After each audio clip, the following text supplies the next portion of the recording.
So one time I was doing a friend a favor by taking them to Walmart.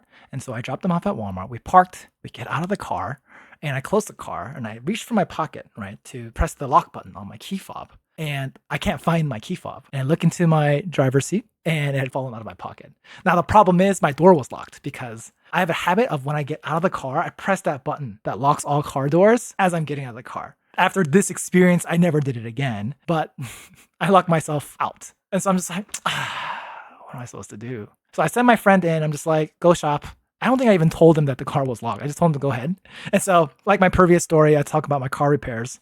I looked up on YouTube. I was like, how do you open a locked car door? To my surprise, it wasn't that difficult. It was just one of the most important tools is to help create a gap in your door from the car frame. And so I needed a hook and I had an idea for creating a gap for the door. And so I went inside Walmart and I bought the metal clothes hangers, the cheap ones where like they're super thin, but I could twist off the head and unwrap it so that I can use the curved head as the hook to try to flip that lock wedge to the unlocked position. I take these clothes hangers out and I go to my car. Now, it's so funny because the car is parked on the lane that has direct access to the main road. And so everyone coming in and everyone going out, they can see me trying to break into my own car.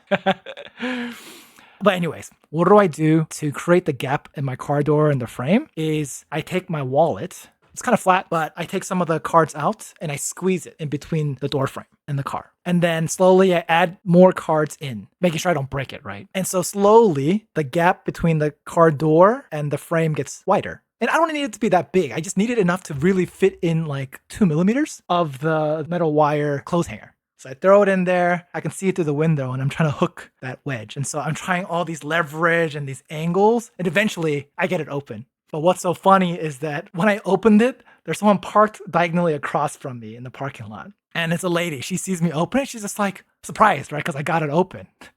And I have to explain to her, right? I'm just like, oh, I accidentally locked myself out of my car. And so I went into Walmart to grab a clothes hanger to try to fish the lock.